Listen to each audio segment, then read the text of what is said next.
47ರಲ್ಲಿ BJP, 23ರಲ್ಲಿ Aam Aadmi ಪಕ್ಷ. Magic number ಇದ್ದಿದ್ದು 36. ಸದ್ಯ ಪರಮೇಶ್ ವರ್ಮಾ ಅವರ ಹೆಸರು ಮುಂಚೂಣಿಯಲ್ಲಿದೆ ಸಿಎಂ ಸ್ಥಾನಕ್ಕೆ ಏರುವುದಕ್ಕೆ. ಅರವಿಂದ್ ಕೇಜ್ರಿವಾಲ್ ಅವರನ್ನ ಸೋಲಿಸಿದಂತಹ ಅಭ್ಯರ್ಥಿ. ಈ ಹಿಂದೆ 2 ಬಾರಿ ಸಂಸದರಾಗಿದ್ರು ದೆಹಲಿ ಮಾಜಿ ಸಿಎಂ ಸಾಹಿಬ್ ಸಿಂಗ್ ವರ್ಮಾ ಅವರ ಪುತ್ರ. ಮೊದಲಿನಿಂದಾನು ಆರ್ಎಸ್ಎಸ್ ನಲ್ಲಿ ಗುರುತಿಸಿಕೊಂಡಿದ್ದಾರೆ. ಪಕ್ಷದಲ್ಲಿ ಸಾಕಷ್ಟು ಅನುಭವವನ್ನ ಹೊಂದಿರುವಂತಹ ನಾಯಕ ಪರಮೇಶ್ ವರ್ಮಾ ಯುವ ನಾಯಕನಾಗಿ ಗುರುತಿಸಿಕೊಂಡಿದ್ದಾರೆ. ಅವರ ಹೆಸರೇ ಸದ್ಯ ಸಿಎಂ ರೇಸ್ ನಲ್ಲಿ ಮುಂಚೂಣಿಯಲ್ಲಿದೆ. ಬಹುತೇಕ ಅವರೇ ಮುಖ್ಯಮಂತ್ರಿಯಾಗುವಂತಹ ಸಾಧ್ಯತೆ ಬಹುತೇಕ ಸ್ಪಷ್ಟವಾಗ್ತಾ ಇದೆ. ಡೀಟೇಲ್ಸ್ ನಮ್ಮ ಪ್ರತಿನಿಧಿ ಜಗದೀಶ್ ನೀಡ್ತಾ ಹೋಗ್ತಾರೆ. ಜಗದೀಶ್, ಬಿಜೆಪಿ ಅಧಿಕಾರಕ್ಕೇರೋದು ಫಿಕ್ಸ್. ಬಿಜೆಪಿ ಅಧಿಕಾರಕ್ಕೇರ್ತಾ ಇದ್ದ ಹಾಗೆ ಮುಖ್ಯಮಂತ್ರಿ ಯಾರಾಗ್ತಾರೆ ಅನ್ನುವಂತಹ ಪ್ರಶ್ನೆಗೆ ಬಹಳ ಈಸಿಯಾಗಿ ಸಿಗ್ತಾ ಇರುವಂತಹ ಉತ್ತರ ಅರವಿಂದ್ ಕೇಜ್ರಿವಾಲ್ ಅವರನ್ನ ಸೋಲಿಸೋ ಮೂಲಕ ಜೈಂಟ್ ಕಿಲ್ಲರ್ ಆಗಿ ಕಾಣಿಸಿಕೊಳ್ತಾ ಇರುವಂತಹ ಪರಮೇಶ್ ವರ್ಮಾ ಅವರು. ಅವರ ಹಿನ್ನೆಲೆ, ಅವರ ಅನುಭವ, ಅವರ ರಾಜಕೀಯ ಅನುಭವ, ಯಾಕಾಗಿ ಅವರನ್ನೇ ಆಯ್ಕೆ ಮಾಡುವಂತಹ ಸಾಧ್ಯತೆ ಹೆಚ್ಚು, ಇದೆಲ್ಲವನ್ನ ವಿಶ್ಲೇಷಣೆ ಮಾಡ್ತಾ ಹೋಗುವುದಾ ಜಗದೀಶ್? ಖಂಡಿತವಾಗ್ಲೂ ವಿದ್ಯಶ್ರೀ, ಈಗ ದೆಹಲಿಯಲ್ಲಿ ಬಿಜೆಪಿ ಅಧಿಕಾರಕ್ಕೆ ಬಂದಾಗಿದೆ. ಈಗ ನೆಕ್ಸ್ಟ್ ಏನಿದ್ರು ಸಹಿತ ಸಿಎಂ ಗಾದಿಯ ಬಗ್ಗೆ ಚರ್ಚೆ. ಸಿಎಂ ಗಾದಿಯ ಬಗ್ಗೆ ಚರ್ಚೆ ವಿಚಾರದಲ್ಲಿ ಒಬ್ಬ ರಮೇಶ್ ಇದ್ರು. ಅದಾದ ಮೇಲೆ ಪರಮೇಶ್ ಏನಂದ್ರೆ ವರ್ಮಾ ಇವರು ಏನಂತಂದ್ರೆ ರೇಸ್ನಲ್ಲಿದ್ದು. ಆದರೆ ರಮೇಶ್ ಅವರು ಸೋಲನ್ನು ಅನುಭವಿಸಿರುವಂತಹ ಕಾರಣಕ್ಕಾಗಿ ಅತೀಶಿ ಅವರ ವಿರುದ್ಧವಾಗಿ ಸೋಲನ್ನು ಏನಂದ್ರೆ ಅನುಭವಿಸ್ತಾರೆ. ಹಾಗಾಗಿ ಈಗ ಇರುವಂತಹ ಒನ್ ನೇಮ್ ಅಂತಂದ್ರೆ ಅದು ಈ ಪರಮೇಶ್ ಅವರ ನೇಮ್. ಈ ಪರಮೇಶ್ ಯಾರು ಮತ್ತು ಇವರ ಹಿನ್ನೆಲೆ ಏನು, ಯಾಕೆ ಇವರಿಗೆ ಇಷ್ಟೊಂದು ಫೋಕಸ್ ಸಿಗ್ತಾ ಇದೆ ಅಂತ ನೋಡ್ತಾ ಹೋದ್ರೆ, ಪರಮೇಶ್ ಅವರ ತಂದೆ 1993ರಲ್ಲಿ ಸಿಎಂ ಆಗಿ ಪದಗ್ರಹಣ ತೆಗೆದುಕೊಳ್ತಾರೆ. ಅದಾದ್ಮೇಲೆ ಅಧಿಕಾರವನ್ನು ನಡೆಸ್ತಾರೆ. ಅದಾದ್ಮೇಲೆ ಅವರಿಗೆ ನಿರಂತರವಾಗಿ ಅಂದ್ರೆ ಪಕ್ಷ ಸಂಘಟನೆಯಲ್ಲಿ ತೊಡಗಿಸ್ಕೊಳ್ಬೇಕು. ಮತ್ತೆ ಯಾವಾಗ ಅವರು ಸಿಎಂ ಆದಂತಹ ಸಂದರ್ಭದಲ್ಲೂ ಸಹಿತ ಶಾಹೀನ್ ಸಿಂಗ್ ಅವರು ಯಾವಾಗ ಸಿಎಂ ಆಗ್ತಾರೆ, ಅದಾದ್ಮೇಲೆ ಅವರ ವರ್ಚಸ್ಸು ಸ್ವಲ್ಪ ಕಡಿಮೆ ಆಗುತ್ತೆ. ಕಡಿಮೆ ಆದ್ಮೇಲೆ ಅಲ್ಲಿ ಆಲ್ಟರ್ನೇಟಿವ್ ಆಗಿ ಏನಂದ್ರೆ ಸುಷ್ಮಾ ಸ್ವರಾಜ್ ಅವ್ರನ್ನ ಸಿಎಂ ಫೇಸ್ ಆಗಿ ಏನಂದ್ರೆ ಪ್ರಮೋಟ್ ಮಾಡ್ತಾರೆ. ಆದ್ರೆ ಯಾವುದೇ ಕಾರಣಕ್ಕೂ ಸಕ್ಸಸ್ ಆಗಲ್ಲ. ಆಗಿನ ಸಂದರ್ಭದಲ್ಲಿ ಹೇಳ್ತಾರೆ ಅದು 1998ರಲ್ಲಿ. ಅದಾದಮೇಲೆ ಬಿಜೆಪಿ ತುಂಬಾ ಪರ್ಮುಟೇಷನ್ ಅಂಡ್ ಕಾಂಬಿನೇಷನ್ಸ್ ಗಳನ್ನ ಮಾಡ್ತಾ ಹೋಗುತ್ತೆ. ಹೊಸ ಲೀಡರ್ಸ್ ಗಳನ್ನ ತರಬೇಕು ಅನ್ನುವಂತಹ ಲೆಕ್ಕಾಚಾರದಲ್ಲಿ ಹೊಸ ಮುಖಗಳನ್ನ ತೆಗೆದುಕೊಂಡು ಬರ್ತಾರೆ. ಆದರೆ ಯಾರೇ ಬಂದ್ರೂ ಸಹಿತ ದೆಹಲಿಯ ಗದ್ದಿಗೆಯನ್ನ ತೆಗೆದುಕೊಳ್ಳೋದಕ್ಕೆ ಆಗೋದಿಲ್ಲ. ಅದಾದಮೇಲೆ ಏನಂದ್ರೆ ಲೇಡಿ ಸಿಂಗಮ್ ಲೇಡಿ ಅಂತಾನೆ ಕರೆಯುವಂತಹ ಕಿರಣ್ ಬೇಡಿ ಅವರಿಗೂ ಸಹಿತ ಏನಂದ್ರೆ ಯಾವಾಗ ಶೀಲಾ ದೀಕ್ಷಿತ್ ಅವರ ಸಂದರ್ಭದಲ್ಲಿ, ಶೀಲಾ ದೀಕ್ಷಿತ್ ಅಧಿಕಾರ ಇರುವಂತಹ ಸಂದರ್ಭದಲ್ಲಿ ಕಿರಣ್ ಬೇಡಿ ಅವರಿಗೆ ತದನಂತರ ಅವರಿಗೆ ಏನಂದ್ರೆ ದೊಡ್ಡ ಮಟ್ಟದಲ್ಲಿ ಪ್ರಮೋಟ್ ಮಾಡಿದ್ರು ಸಹಿತ ಸಕ್ಸಸ್ ಆಗಲ್ಲ. 2014ರಲ್ಲೂ ಸಹಿತ ಬಿಜೆಪಿ ಅಷ್ಟೊಂದು ಹೇಳಿಕೊಳ್ಳುವಂತಹ ಸಾಧನೆಯನ್ನ ಮಾಡೋದಿಲ್ಲ. ಆದರೆ ಯಾವಾಗ ಈ ಹೆಸರನ್ನ, ಪರಮೇಶ್ ಅವರ ಹೆಸರನ್ನ ಮುನ್ನೆಲೆ ತೆಗೆದುಕೊಂಡು ಬರ್ತಾರೆ, ಇವರು ಯಾರು ಅಂತಂದ್ರೆ 2 ಬಾರಿ ಏನಂದ್ರೆ ಸಂಸದರಾಗಿರುವಂತವರು 2014 ಮತ್ತು 2019ರಲ್ಲಿ. ಬರೀ ಸಂಸದ ಅಂದ ತಕ್ಷಣ ಏನಂದ್ರೆ ಸುಮ್ಮನೆ ಗೆದ್ಕೊಂಡ್ ಬಂದಿರುವಂತದ್ದಲ್ಲ. ಹೈಯೆಸ್ಟ್ ಲೀಡ್ 2019ರಲ್ಲಿ 5,70,000ಕ್ಕೂ ಅಧಿಕ ಅಂತರದ ಮತಗಳು. ನಾ ಹೇಳ್ತಾ ಇರೋದು ಅಂತರದ ಮತಗಳ ಬಗ್ಗೆ ಹೇಳ್ತಾ ಇರೋದು. 5 ಲಕ್ಷಕ್ಕೂ ಹೆಚ್ಚಿನ ಅಂತರದ ಮತಗಳಲ್ಲಿ ಗೆಲುವನ್ನು ಸಾಧಿಸ್ತಾರೆ. ಮೊದಲ ಬಾರಿ ಗೆದ್ದಾಗಲೂ ಸಹಿತ 2.5 ಲಕ್ಷಕ್ಕೂ ಹೆಚ್ಚು ಅಂತರ ಮತಗಳಿಂದ ಗೆಲ್ಲಿರ್ತಾರೆ. ಆದರೆ ಅವರಿಗೆ 2024ರ ಲೋಕಸಭಾ ಚುನಾವಣೆ ಸಂದರ್ಭದಲ್ಲಿ ಟಿಕೆಟ್ ಕೊಡೋದಿಲ್ಲ. ಕಾರಣ ಏನು ಅಂತಂದ್ರೆ ಅವರಿಗೆ ದೆಹಲಿಯ ವಿಧಾನಸಭೆ ಮೇಲೆ ಫೋಕಸ್ ಅನ್ನ ಮಾಡೋ ಸಲುವಾಗಿ ಏನಂದ್ರೆ ಒಂದು ಅಸ್ತ್ರವನ್ನಾಗಿ ಹೈಕಮಾಂಡ್ ಬಿಜೆಪಿ ಹೈಕಮಾಂಡ್ ನಾಯಕರು ಇಟ್ಕೊಂಡಿದ್ರು. ಕಳೆದ 4 ತಿಂಗಳ ಹಿಂದ್ಗಡೆನೆ ಅವ್ರಿಗೆ ಏನಂತಂದ್ರೆ ಅವಾಗಿಂದನೂ ದೊಡ್ಡ ಮಟ್ಟದಲ್ಲಿ ಅವರು ಹೋರಾಟ ಎಕ್ಸ್ಟ್ರೀಮ್ ಲೆವೆಲ್ ತೆಗೆದುಕೊಂಡು ಹೋಗ್ತಾರೆ. ಮತ್ತೆ ಇವರ ಹೋರಾಟ ಹಿನ್ನೆಲೆ ಮತ್ತು ಇವರ ಬ್ಯಾಕ್ಗ್ರೌಂಡ್ ಏನು ಅಂದ್ರೆ RSS ಇಂದ ಬಂದಂತಹ ವ್ಯಕ್ತಿ. RSS ನಲ್ಲೂ ಸಹಿತ ಸಂಘಟನಾತ್ಮಕವಾಗಿ ತುಂಬಾ ದೊಡ್ಡ ಮಟ್ಟದಲ್ಲಿ ಹೆಸರನ್ನ ಮಾಡ್ಕೊಂಡಿರ್ತಕ್ಕಂತಹ ವ್ಯಕ್ತಿ. 2013ರ ವಿಧಾನಸಭೆ ಚುನಾವಣೆ ಬರುತ್ತಲ್ಲ ದೆಹಲಿಯಲ್ಲಿ, ಅವರು ಅವಾಗ ಈ ಚುನಾವಣಾ ಸಮಿತಿಯ ಒಬ್ಬ ಸದಸ್ಯರಾಗೂ ಸಹಿತ ಚಿಕ್ಕ ವಯಸ್ಸಿನಲ್ಲೇ ಸೇರ್ಪಡೆ ಆಗ್ತಾರೆ. ಆ ಮೂಲಕವಾಗಿ ಟಿಕೆಟ್ ಹಂಚಿಕೆಯಲ್ಲೂ ಸಹಿತ ಇವರು ಕೆಲವೊಂದು ಹೆಸರುಗಳಲ್ಲಿ ನಿರ್ಧಾರ ಮಾಡುವಂತಹ ಮಟ್ಟಕ್ಕೆ ಬೆಳೆದಿರ್ತಾರೆ. ಅದಾದ್ಮೇಲೆ 2014 ಮತ್ತು 19ರ ಸಂದರ್ಭದಲ್ಲಿ ಏನವರು ಸಂಸದರಾಗಿರ್ತಾರಲ್ಲ, ಆ ಸಂದರ್ಭದಲ್ಲೂ ಸಹಿತ ಸೆಂಟ್ರಲ್ ಅಲ್ಲಿ ಹಣಕಾಸು ಇಲಾಖೆಯಲ್ಲಿರುವಂತಹ ಸ್ಥಾಯಿ ಸಮಿತಿಗೆ ಇವರನ್ನ ನೇಮಕವನ್ನ ಮಾಡ್ಕೊಂಡಿರ್ತಾರೆ. ಅಂದ್ರೆ ಅವರಿಗೆ ಕೆಳ ಹಂತದಿಂದನೂ ಸಹಿತ ಒಂದು ಮಟ್ಟದಲ್ಲಿ ಬೆಳೆದಿರ್ತಾರೆ. ಅದಾದಮೇಲೆ ಆಡಳಿತ ವರ್ಗದಲ್ಲೂ ಸಹಿತ ತಮ್ಮದೇ ಆದಂತಹ ಹಿಡಿತವನ್ನ ಇಟ್ಕೊಂಡಿರ್ತಕ್ಕಂತಹ ಈ ವ್ಯಕ್ತಿ ಈಗ ದೊಡ್ಡ ಮಟ್ಟದಲ್ಲಿ ಸಂಚಲನವನ್ನು ಮೂಡಿಸ್ತಾ ಇರುವಂತದ್ದು ಅರವಿಂದ್ ಕೇಜ್ರಿವಾಲ್ ಅವರ ವಿರುದ್ಧವಾಗಿ ಗೆಲುವನ್ನು ಸಾಧಿಸಿರುವಂತಹ ಕಾರಣಕ್ಕಾಗಿ. ಮತ್ತು ಅದು ಎಲ್ಲಿ, ಯಾವ ಕ್ಷೇತ್ರ? ನ್ಯೂ ಡೆಲ್ಲಿ ಅನ್ನುವಂತಹ ಕ್ಷೇತ್ರ. ಯಾಕಂದ್ರೆ ನ್ಯೂ ಡೆಲ್ಲಿ ಯಾಕೆ ಇಂಪಾರ್ಟೆಂಟ್ ಆಗುತ್ತಂದ್ರೆ ಅರವಿಂದ್ ಕೇಜ್ರಿವಾಲ್ ಅವರು ತಮ್ಮ ಹಳೆಯ ಕ್ಷೇತ್ರವನ್ನ ಬಿಟ್ಟು ಈ ನ್ಯೂ ಡೆಲ್ಲಿ ಕ್ಷೇತ್ರಕ್ಕೆ ಬರ್ತಾರೆ. ಕಾರಣ ಏನು ಅಂತಂದ್ರೆ ಇಲ್ಲಿ ಅತಿ ಹೆಚ್ಚು ಹೆಚ್ಚು ಅಧಿಕಾರ ವರ್ಗ ಇರುವಂಥವ್ರು, ಅಧಿಕಾರಿಗಳು ಇರುವಂಥದ್ದು, ಅಂದರೆ ಸರ್ಕಾರಿ ನೌಕರಾಗಿರ್ಬೋದು ಅಥವಾ ರಾಜ್ಯ ಸರ್ಕಾರದವರಾಗಿರ್ಬೋದು ಅಥವಾ ಕೇಂದ್ರ ಸರ್ಕಾರದವರಾಗಿರ್ಬೋದು, ಇವರೆಲ್ಲರೂ ಸಹಿತ ಏನಂದರೆ BJPಯ ವಿರುದ್ಧ ಮನಸ್ಥಿತಿಯವರು ಅನ್ನುವಂತಹ ರೀತಿಯಲ್ಲಿ ಇರುವಂತಹ ವಾತಾವರಣ ಇರುವಂತಹ ಕ್ಷೇತ್ರ. ಅಂತಹ ಕ್ಷೇತ್ರದಲ್ಲಿ ಈಗ ಇವರು ಗೆಲುವನ್ನು ಸಾಧಿಸಿದ್ದಾರೆ. ಅದು ಎಷ್ಟು 3100ಕ್ಕೂ ಹೆಚ್ಚು ಮತಗಳ ಅಂತರದಲ್ಲಿ ಗೆಲುವನ್ನು ಸಾಧಿಸಿದ್ದಾರೆ.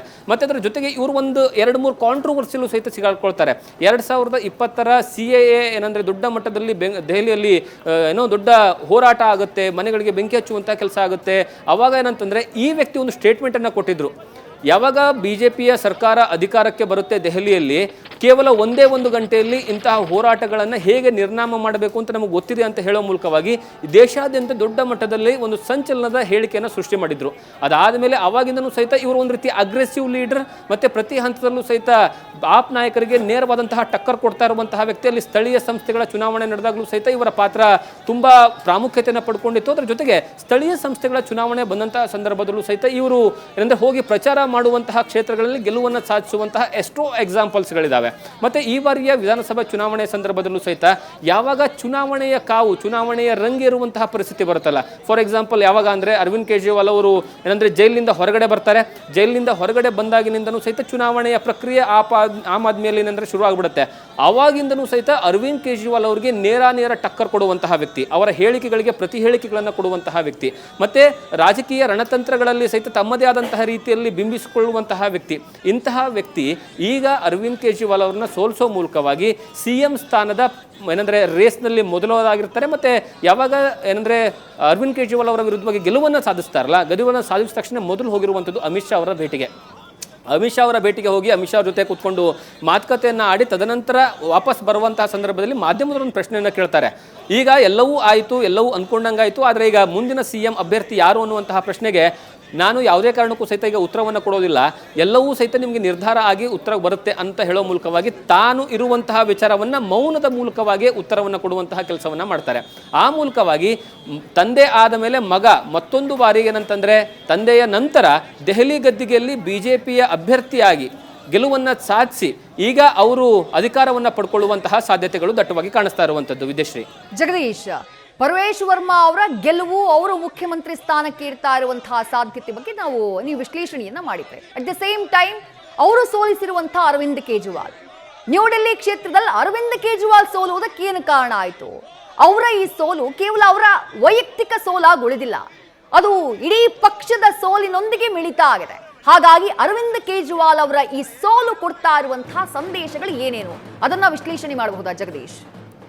ಖಂಡಿತ ವಿದ್ಯಶ್ರೀ, ಅರವಿಂದ್ ಕೇಜ್ರಿವಾಲ್ ಅವರನ್ನು ಸೋಲಿಸಬೇಕು ಅನ್ನುವಂತಹ ರಣತಂತ್ರ ಕೇವಲ ಇತ್ತೀಚಿನ ದಿನಗಳಿಂದಲ್ಲ, ಕಳೆದ 1.5 ವರ್ಷಗಳಿಂದಲೂ ಸಹಿತ ದೆಹಲಿಯ ರಾಜಕೀಯ ಬಲ್ಲವರಿಗೆ ಮತ್ತು ದೆಹಲಿಯ ಗ್ರೌಂಡ್ ರಿಯಾಲಿಟಿ ಗೊತ್ತಿರುವಂತಹ ವ್ಯಕ್ತಿಗಳಿಗೆ ಅರವಿಂದ್ ಕೇಜ್ರಿವಾಲ್ ಅವರನ್ನ ಸೋಲಿಸೋದಕ್ಕೆ BJP ಯಾವೆಲ್ಲ ರೀತಿಯಾಗಿ ರಣತಂತ್ರಗಳನ್ನು ಹೆಣಿತು ಅನ್ನುವಂತಹ ಲೆಕ್ಕಾಚಾರ. ಫಾರ್ ಎಕ್ಸಾಂಪಲ್ ಹೇಳ್ತೀನಿ ವಿದ್ಯಶ್ರೀ, ಒಂದೊಂದು ರಾಜ್ಯದ ಜನರು ಸಹಿತ, ಫಾರ್ ಎಕ್ಸಾಂಪಲ್ ಕರ್ನಾಟಕದ ಜನರು ಹೋಗಿ ದೆಹಲಿಯಲ್ಲಿ ಇರ್ತಾರೆ, ತಮಿಳುನಾಡಿನ ಜನರು ಹೋಗಲಿರ್ತಾರೆ, ದಕ್ಷಿಣ ಭಾರತದ ಎಲ್ಲ ರಾಜ್ಯಗಳ ಜನರು ಅತಿ ಹೆಚ್ಚು ಇರುವಂಥದ್ದು ಈ ನ್ಯೂ ಡೆಲ್ಲಿ ಮತ್ತು ಅಕ್ಕಪಕ್ಕದ ಕ್ಷೇತ್ರಗಳಲ್ಲಿ.